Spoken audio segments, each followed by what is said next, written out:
नमस्कार, मैं हूं शिवनाथ झा। आर्यावर्त इंडोनेशियन.com के यूट्यूब चैनल अखबार वाला 001। भारत में आज न्यायिक व्यवस्था, चाहे भारत में कई 4.5 करोड़ से अधिक जो पेंडेंसी है, चाहे दीवानी मुकदमा हो चाहे फौजदारी मुकदमा हो, इस पेंडेंसी को देखने वाला न तो सरकार में कोई है और न न्यायिक व्यवस्था में। लेकिन भारत के सर्वोच्च न्यायालय में जो संविधान पीठ है या भारत के सर्वोच्च न्यायालय में जो आज मुख्य न्यायाधीश हैं, न्यायमूर्ति D.Y. चंद्रचूड़ साहब, उनकी अध्यक्षता में जितने भी न्यायविद आज संविधान पीठ में या सर्वोच्च न्यायालय में हैं, अगर उनकी पहल को देखा जाए तो चुनावी बॉन्ड, इलेक्टोरल बॉन्ड को लेके सर्वोच्च न्यायालय ने जो कदम उठाया या फिर किस संस्था के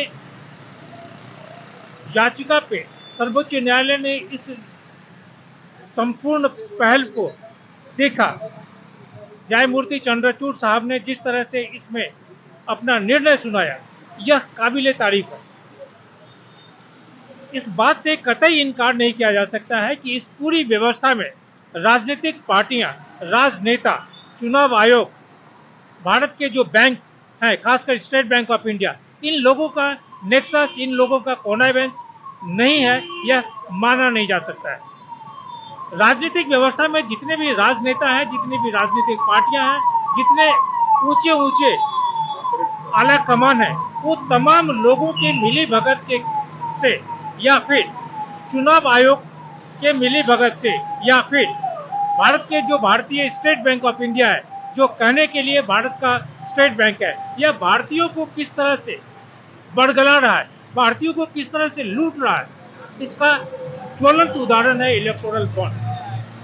अगर यह पिटीशन फाइल नहीं हुआ होता सुप्रीम कोर्ट में, तो शायद न तो चुनाव आयोग, न कोई राजनीतिक पार्टी और न ही भारतीय स्टेट बैंक इस बात का खुलासा करता कि कितने पैसे किन पॉलिटिकल पार्टीज को मिले। यह एक बहुत बड़ा स्कैम है। चाहिए तो यह कि जब 2017 में यह इलेक्टोरल बॉन्ड की योजना पेश की गई थी, तो 2017 से लेके आज 2024 तक इस संपूर्ण प्रकरण में चाहे चुनाव आयोग हो, चाहे स्टेट बैंक ऑफ इंडिया हो, चाहे स्टेट बैंक ऑफ इंडिया के चेयरमैन हो, चाहे चुनाव आयोग के जितने भी आला अधिकारी हैं, जिन जिन लोगों को इस बॉन्ड के बारे में जानकारी थी, उन तमाम लोगों को कारावास के अंदर रहना चाहिए, क्योंकि इस बात को छिपाया गया था। चुनाव आयोग जिस तरह से इस बात को छिपाकर राजनीतिक पार्टियों को, राजनेताओं को मदद किया, यह दुर्भाग्य है, क्योंकि भारत के लोगों को, भारत के मतदाताओं का भारत के चुनावी व्यवस्था पे या भारत का जो चुनाव आयोग है, इस पे बहुत विश्वास है। इस हमारे सामने हमारे 10 कदम पे चुनाव आयोग का दफ्तर है। इस चुनाव आयोग में जो भी आला अधिकारी बैठे हुए हैं, उन तमाम आला अधिकारियों पे भारत के एक एक मतदाता का बहुत अधिक विश्वास है। लेकिन ये सभी अधिकारी भारत के जो राजनेता हैं, उन राजनेताओं के साथ जो नेक्सस है, उस नेक्सस का एक बहुत बड़ा हिस्सा है। यह बहुत बड़ा एक स्कैम है।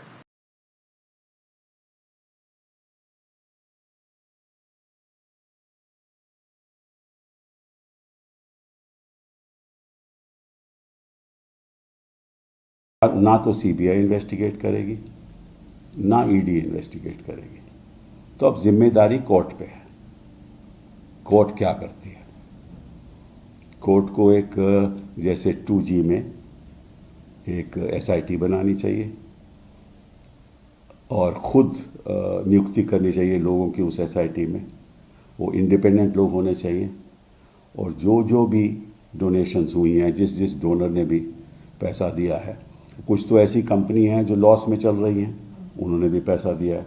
कुछ ऐसी कंपनी है जिनके प्रॉफिट्स जो हैं, जिनकी मुनाफा है बड़ा कमती है, लेकिन डोनेशन बहुत ज़्यादा है। तो ये सब चीज़ें इन्वेस्टिगेशन के ऊपर निर्भर हैं। मैं इसके बारे में आज कुछ ऐसी बात कहूँ जो सत्य नहीं हो तो वो गलत बात होगी। लेकिन ये बात ज़रूरी है कि ये सारा जो पैसा है, अगर क्विड प्रो को हुआ है, वो लगता है कि हुआ है, तो अवैध है, और जो इमारतें भी बनी हैं उस पैसे से वो भी अवैध हैं। तो ये तो एक बहुत, जैसे मैंने पहले भी कहा कि हिंदुस्तान में दो बहुत बड़े स्कैम हुए। एक तो नोटबंदी का, जहां करोड़ों रुपए जो कैश में थे लोगों के, किसी ने कोई कंप्लेंट नहीं की, कोई इतराज नहीं किया, सभी ने अपना पैसा बदल लिया, उसकी आज तक इन्वेस्टिगेशन नहीं हुई। वो बहुत बड़ा स्कैम था। अब दूसरा, इस उससे भी बड़ा स्कैम ये है, क्योंकि इस स्कैम के द्वारा तो इन्होंने अपनी पूंजी में जितना उनको चाहिए था डाल लिया, और दुनिया में सबसे समझ लीजिए कि सबसे बड़ी पूंजीपति पार्टी उभर के भाजपा आई है। अब देखना ये है कि कानून इसको किस नज़रिए से देखता है।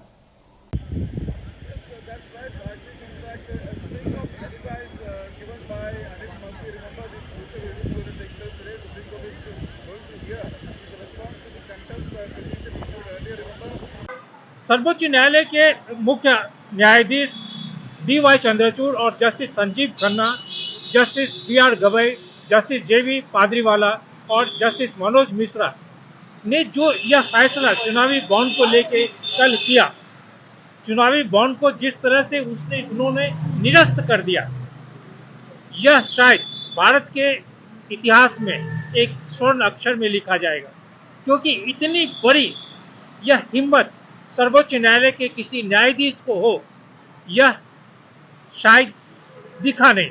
क्योंकि पिछले दिनों जितने भी निर्णय हुए हैं उसमें सर्वोच्च न्यायालय के जितने भी न्यायमूर्ति न्यायाधीश उन निर्णय को सुनाए अथवा निर्णय किए, वे सभी अवकाश के बाद कहीं न कहीं अच्छे पदों पे पदस्थापित हुए। इसका अर्थ यही माना जाएगा कि उस निर्णय को देने के पश्चात या उस निर्णय को देने के लिए सरकार की तरफ से, व्यवस्था की तरफ से वह उन्हें एक तरफ से घूस दिया गया। उसी तरह अगर इलेक्टोरल बॉन्ड को के माध्यम से यह कहा गया था कि इससे ब्लैक मनी खत्म होगा, यह गलत है, यह झूठ बोला गया था। और इस झूठ बोलने की प्रक्रिया में चुनाव आयोग उतना ही हिस्सेदार है जितना state bank of India. Supreme court अक्सर बेईमानी के फैसले देती है। जैसे कि आप देखें कि उन्होंने एक फैसला दिया, अब्दुल नज़ीर ने दिया कि नोटबंदी का फैसला सही था, और नोटबंदी का फैसला देने वाले अब्दुल नज़ीर जो है राम जन्मभूमि बाबरी मस्जिद में भी एक जज थे।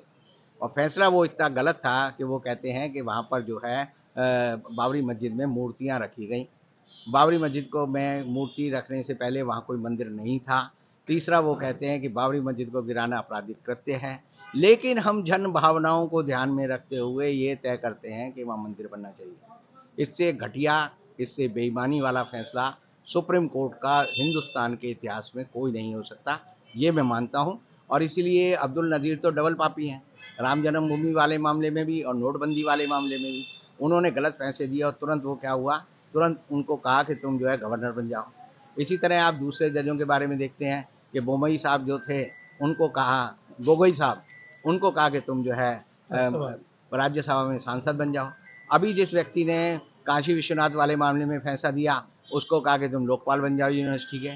तो एक तरह से सरकार न्याय होते ही नहीं देखती, बल्कि वो न्याय की हत्या करते हुए नजर आती है, और जज उसमें शामिल हैं, जिसको हम कहते हैं पोस्ट रिटायरमेंट जो है किसी आदमी का सिलेक्शन करना भी, उसको आप एक उम्मीद जगाते हैं कि तू हमारे फेवर में फैसला देगा, तो निष्पक्ष फैसला मत दे, हमारे फेवर में फैसला दे, ताकि हम तेरा भविष्य सुरक्षित कर सकें। तो ये एक बेईमानी का फैसला है। लेकिन DY चंद्रचूड़ के बारे में उनके बहुत सारे फैसले मैं बता सकता हूँ जो कि सरकार की मिली भगत से उन्होंने दिए। राम जन्मभूमि में भी वो जज थे, लेकिन उनमें परिवर्तन क्यों आया, उसकी एक बड़ी घटना है जो जनता को नहीं पता। वो अभी कोलंबिया यूनिवर्सिटी गए थे अमेरिका में, और जब वो कोलंबिया यूनिवर्सिटी गए तो वहाँ पर एक राम मनोहर, जो हमारे डॉक्टर भीमराव अम्बेडकर हैं, उनकी पीठ स्थापित हुई है, सीट जिसे बोलते हैं। और वहाँ जाकर उन्होंने देखा कि उनका बड़ा सम्मान है। 4000 बच्चों ने उनका सम्मान किया खड़े होके, और डॉक्टर भीमराव अम्बेडकर की वहाँ एक प्रतिमा लगाई गई, जिसका उद्घाटन जो है DY चंद्रचूड़ ने किया। चंद्रचूड़ डॉक्टर भीमराव अम्बेडकर की मेधा, उनकी प्रतिभा और उनकी निष्पक्षता से इतने प्रभावित हुए कि उन्होंने तभी तय किया कि सुप्रीम कोर्ट में भी डॉक्टर भीमराव अम्बेडकर की प्रतिमा लगेगी, और वो लगी। उसके लगने के बाद जो है भीमराव अम्बेडकर को जब उन्होंने जाना, उनका कितना सम्मान है, तब हमारे डीवाई चंद्रचूड़ जो है वास्तव में न्यायाधीश बने हैं। तब उन्होंने फैसला दिया है, जो इलेक्टोरल बॉन्ड का फैसला है, जो ये आज का फैसला है। अब डीवाई चंद्रचूड़ वो डीवाई चंद्रचूड़ नहीं है जो कोलंबिया जाने से पहले थे। अब वो बदल गए हैं। पहले वो ढुलमुल थे, डरपोक थे। मैं कहूँगा कि वो भारत के जिस नागरिकों की जो मूलभूत कमजोरियां वो उनके अंदर थी, लेकिन अब वो प्रतिरूप बन गए हैं डॉक्टर भीमराव अंबेडकर का। और अब वो जितने भी फैसले देंगे वो देश की जनता और देश के संविधान को ध्यान में रखकर देंगे।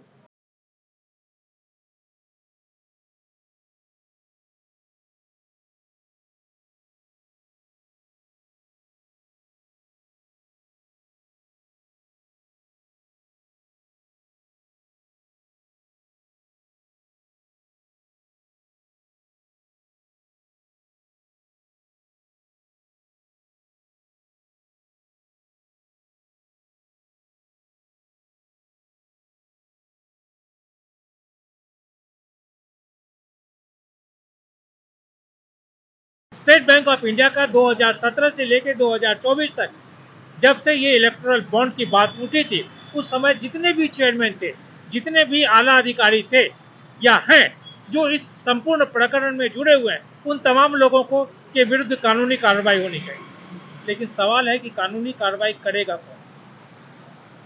यहाँ तो व्यवस्था के लोग खुद इसमें लगे हुए हैं, और सर्वोच्च न्यायालय के जो न्यायमूर्ति लोग हैं, उन लोगों ने जो जजमेंट दिया है, इससे आगामी चुनाव पे क्या असर पड़ेगा इसका अंदाजा नहीं लगाया जा सकता है। यह अलग बात है कि भारत के जो मतदाता हैं, वो भारत के मतदाता लोभी भी बहुत अधिक है।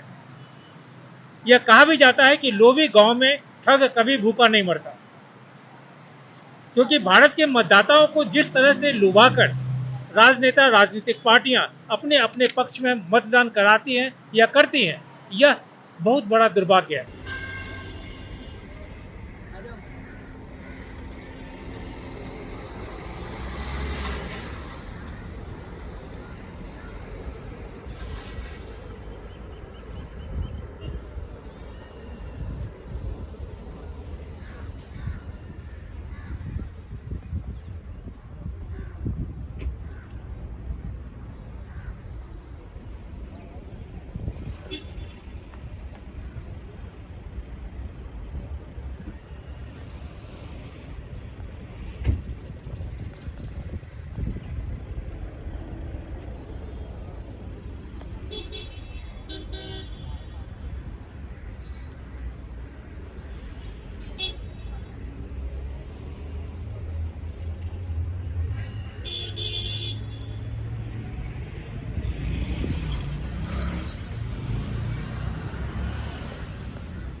2017 में वित्त विधेयक में चुनावी बॉन्ड योजना पेश की गई थी।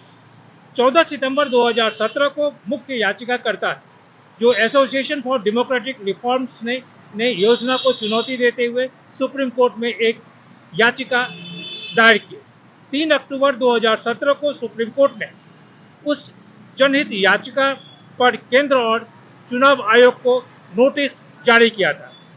2 जनवरी 2018 को केंद्र सरकार ने चुनावी बॉन्ड योजना को अधिसूचित किया। 7 नवंबर 2022 चुनावी बॉन्ड योजना में उस वर्ष में बिक्री के दिनों को 70 से बढ़ाकर 85 करने के लिए संशोधन किया गया, जहां कोई विधानसभा चुनाव निर्धारित हो सकता था। 16 अक्टूबर 2023 को मुख्य न्यायाधीश डीवाई चंद्रचूड़ की अध्यक्षता वाली सर्वोच्च न्यायालय की पीठ ने योजना के खिलाफ याचिकाओं को 5 न्यायाधीशों की संविधान पीठ को भेजे। 31 अक्टूबर 2023 को मुख्य न्यायाधीश डीवाई चंद्रचूड़ की अध्यक्षता वाली 5 न्यायाधीशों की संविधान पीठ ने योजना के खिलाफ याचिकाओं पर सुनवाई शुरू की। 2 नवंबर 2023 को सर्वोच्च न्यायालय का फैसला सुरक्षित रखा गया और 15 फरवरी 2024 को सर्वोच्च न्यायालय ने योजना को रद्द करते हुए सर्वसम्मति से यह फैसला सुनाया। मुख्य न्यायाधीश डीवाई चंद्रचूड़ की अध्यक्षता वाली ये 5 न्यायमूर्तियों की जो पीठ है, पीठों का ये कहना हुआ कि इलेक्टोरल बॉन्ड यह असंवैधानिक है, और इस असंवैधानिक, अगर भारत का सर्वोच्च न्यायालय इस बात को कहता है कि यह असंवैधानिक है, और उस असंवैधानिक में हमारे पीछे जो भारत का चुनाव आयोग है, यह चुनाव आयोग उस इलेक्टोरल जो बॉन्ड है उसका एक पार्टी है, तो स्वाभाविक है कि अगर सर्वोच्च न्यायालय का यह निर्णय, सर्वोच्च न्यायालय के न्यायाधीशों का यह निर्णय कि इलेक्टोरल बॉन्ड, ये जो चुनाव का ये बॉन्ड है, यह बॉन्ड अगर असंवैधानिक या प्रक्रिया असंवैधानिक है, तो स्वाभाविक है कि इसमें भारत के चुनाव आयोग के आयुक्तों का, चुनाव आयोग का, यह भी कह सकते हैं कि भारत का चुनाव आयोग इस बॉन्ड के माध्यम से या स्टेट बैंक ऑफ इंडिया के माध्यम से पूरे देश को एक तरह से लूटने की एक पूरी प्रक्रिया को बना रहा था। लेकिन सर्वोच्च न्यायालय के न्यायमूर्तियों का जो इसमें रोल रहा, उनका जो जजमेंट रहा, यह जजमेंट अपने आप में एक ऐतिहासिक।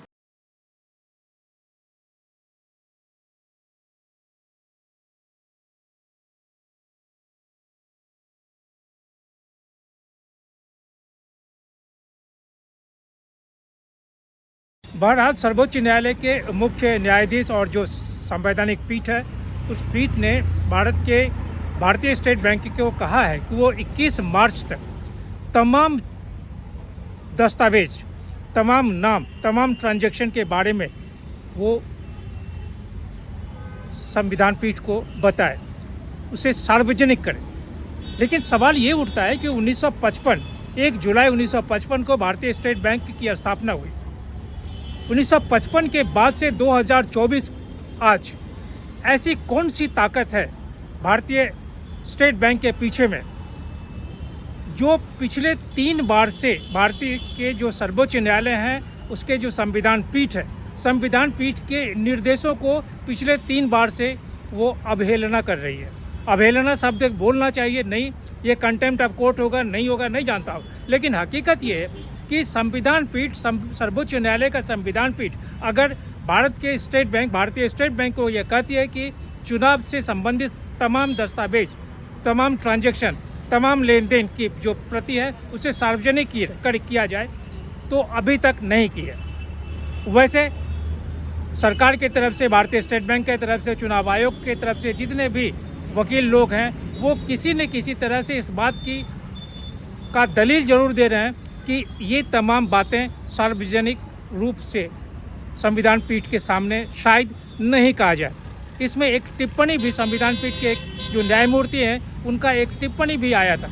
यह टिप्पणी बहुत ही सटीक है, क्योंकि सर्वोच्च न्यायालय ये जानता है कि चाहे वकील के पक्ष में हो या भारतीय स्टेट बैंक या चुनाव आयोग, इन तमाम लोगों के पीछे कौन सी राजनीतिक पार्टियां या सत्ताधारी पार्टियां हो या विपक्ष की पार्टियां हो, कौन से राजनेता इसके पीछे हैं, जो यह नहीं चाहते हैं कि ये तमाम बातें, ये तमाम ट्रांजैक्शन, ये तमाम लेन देन सार्वजनिक रूप से घोषित किया जाए। इलेक्टोरल बॉन्ड भारतीय राजनीति में से काले धन का वर्चस्व समाप्त करने के लिए लाया गया था। सुप्रीम कोर्ट जो फैसला देती है वो सबको मानना होता है। मैं इस पर कोई टिप्पणी करना नहीं चाहता। अभी भी सुप्रीम कोर्ट में सोमवार को सुनवाई होनी है। मैं सुप्रीम कोर्ट के फैसले पर कोई टिप्पणी नहीं करता। मैं किसी भी मंच पर किसी भी व्यक्ति से चर्चा करने के लिए तैयार हूं। इलेक्टोरल बॉन्ड ये भारतीय राजनीति में से काला धन समाप्त करने के लिए लाया गया। कोई मुझे ये समझा दे कि इलेक्टोरल बॉन्ड आने के पहले किस तरह से चंदा आता था, तो कैश से आता था। बॉन्ड में किस तरह से आता है, तो अपनी कंपनी के चेक आरबीआई को देकर एक बॉन्ड परचेज करते हैं और देते हैं। इसमें गोपनीयता का सवाल आ गया। जो कैश में चंदा आता था इसका क्या हुआ, किसका नाम जाहिर हुआ है, मुझे बताइए। तो आज तक किसी का हुआ है क्या? किसी का नहीं हुआ। परंतु मैं राजनीतिक चीजों को ज्यादा डिटेल में जवाब देना चाहता हूं। एक परसेप्शन चलाया जा रहा है कि इलेक्टोरल बॉन्ड से भारतीय जनता पार्टी को बड़ा फायदा हुआ है, क्योंकि भारतीय जनता पार्टी पावर में ब्ला ब्ला ब्ला। और अभी राहुल गांधी ने तो स्टेटमेंट कर दिया कि दुनिया की सबसे बड़ी उगाही का अगर कोई जरिया है तो इलेक्ट्रोल बॉन्ड है। मालूम नहीं इनको कौन ये सब लिख कर देता है। मैं पोजीशन आज देश की जनता के सामने स्पष्ट कर देना चाहता हूं। भारतीय जनता पार्टी को अप्रोक्सीमेटली 6,000 करोड़ के बॉन्ड मिले हैं। टोटल बॉन्ड 20,000 करोड़ के हैं। तो 14,000 करोड़ के बॉन्ड कहां गए?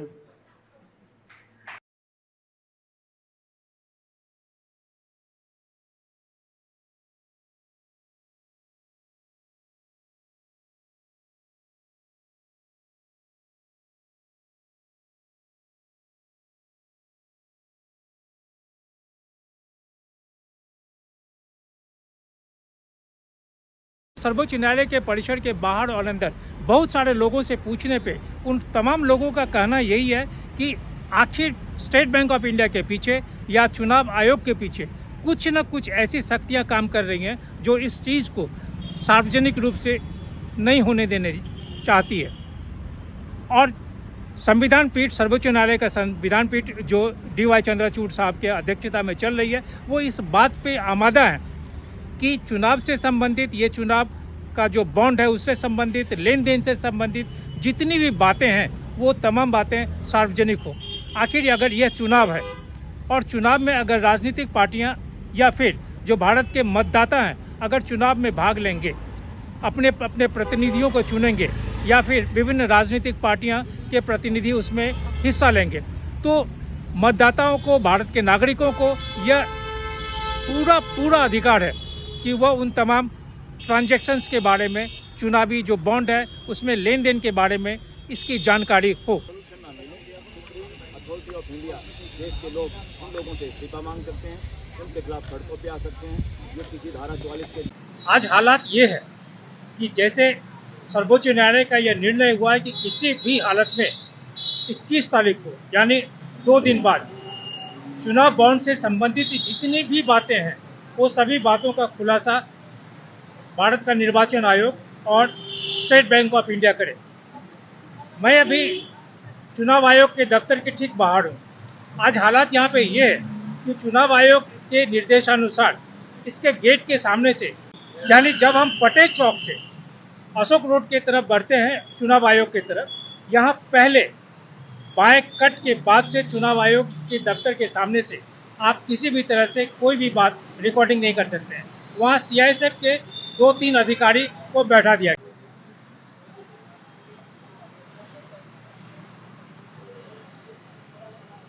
अगर 21 तारीख को भारत का स्टेट बैंक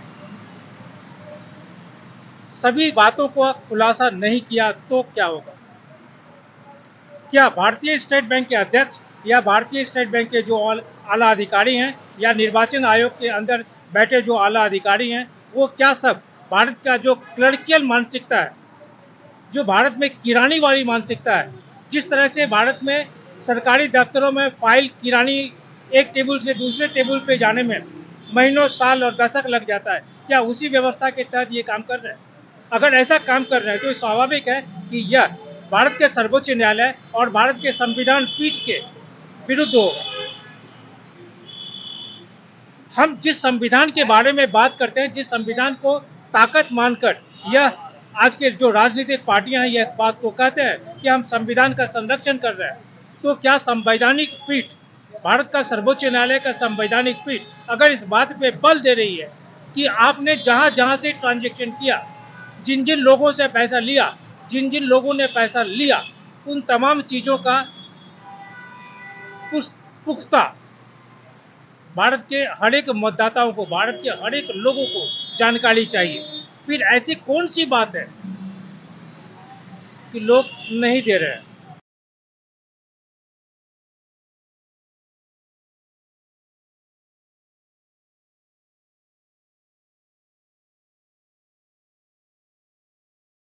भारत का चुनाव आयोग चुनाव की घोषणा कर दिया। यह 7 फेज का चुनाव 19 अप्रैल से प्रारंभ होगा और 4 जून को रिजल्ट होने की संभावना है।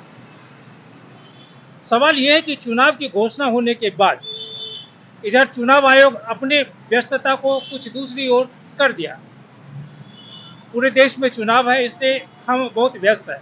लेकिन सर्वोच्च न्यायालय में जो मुकदमा, जो चुनावी बॉन्ड को लेकर मुकदमा चल रहा है, क्या उस पे या चुनावी बॉन्ड मुकदमा से इस आगामी चुनाव में कोई प्रभाव पड़ने वाला है?